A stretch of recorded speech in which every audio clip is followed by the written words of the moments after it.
Bismillahirrahmanirrahim. Assalamualaikum warahmatullahi wabarakatuh. Baik, saya ingin mereview makalah hasil diskusi dari kelas saya. Pertama-tama, perkenalkan, nama saya Amina Mahmud Aris dengan NIM 105-12-11-02021. Kelas tingkat 1 Kebidanan, Fakultas Kedokteran dan Ilmu Kesehatan. Mata kuliah Ilmu Sosial Budaya Dasar. Baik, jumlah kelompok ada 6.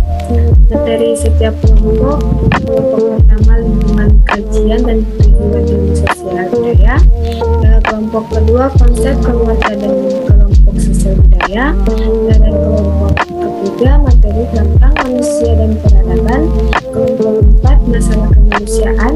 Kelompok 5 masyarakat dan pandangan hidup. Dan kelompok terakhir kelompok 6 keindahan dan kerukunan. Saya ingin menyampaikan sedikit materi dari kelompok 1, yaitu tentang lingkup kajian dan tujuan ilmu sosial budaya dasar. Ilmu sosial budaya dasar adalah pengetahuan yang diharapkan bisa memberikan pengetahuan dasar yang berkaitan dengan konsep-konsep yang dikembangkan untuk mengkaji berbagai contoh permasalahan sosial maupun kebudayaan. Ruang lingkup lainnya dalam ilmu sosial budaya dasar ialah tentang beragam tujuan ilmu sosial dan manfaat ilmu sosial yang mempengaruhinya.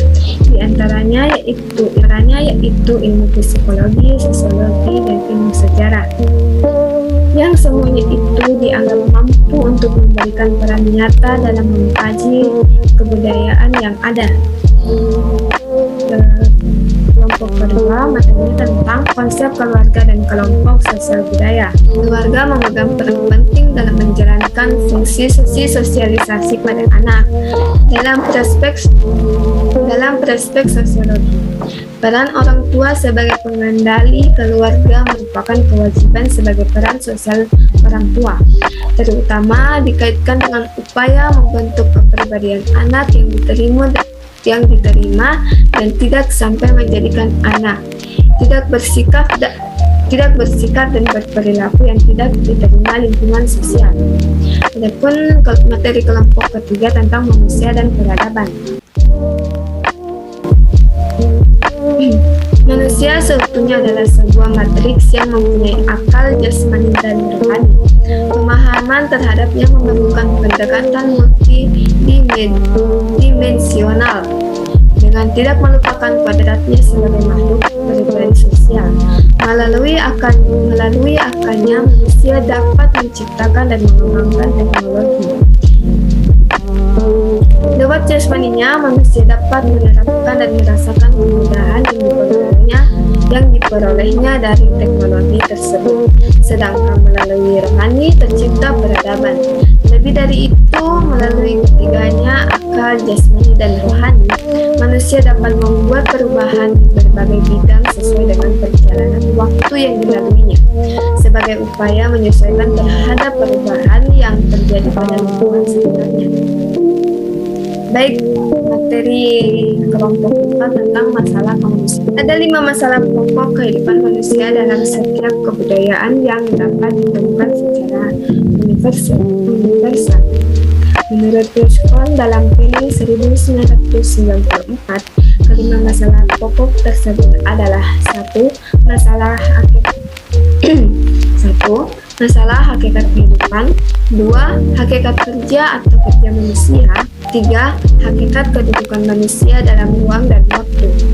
4. Hakikat hubungan manusia dengan alam sekitar. Dan kelima, hakikat dari hubungan manusia dengan manusia sesamanya. Adapun materi kelompok kelima tentang masalah kemanusiaan. 1a. Masyarakat juga adalah manusia yang berada di dalam lingkungan sosial tertentu dan saling berinteraksi serta terkait dalam aturan-aturan tertentu. Pandangan hidup adalah hasil pemikiran dan pengalaman yang berupa nilai-nilai kehidupan yang memberi manfaat, sehingga dijadikan pegangan, pedoman, dan pengarahan atau petunjukan hidup. J. Pandangan hidup artinya pendapat atau pertimbangan yang dijadikan pegangan, pedoman, arahan, petunjuk hidup di dunia. berdasarkan pengalaman sejarah menurut waktu dan tempat kehidupannya. Adapun materi terakhir tentang keindahan dan keburukan. Materi tersebut dari kelompok 6.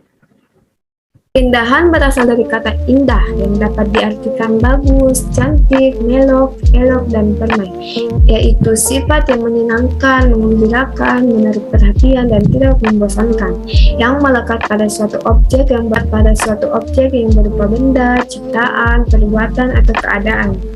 B. Merupakan hal yang mengarah ke suatu negatif, yang biasanya menimbulkan hal-hal mudorot bagi yang melakukannya. Dari sini kita tahu, yaitu meninggalkan sesuatu yang ragu-ragu. Kenapa kita harus meninggalkan yang ragu-ragu? Karena hal itu akan membuat kita tidak pasti dalam melakukannya. Maka Islam menekankan hal itu untuk kita jauhi. Baik, itulah tadi pemaparan materi yang sempat saya bawakan. Mohon maaf bila ada kata-kata saya yang kurang jelas atau kurang pas pada materi.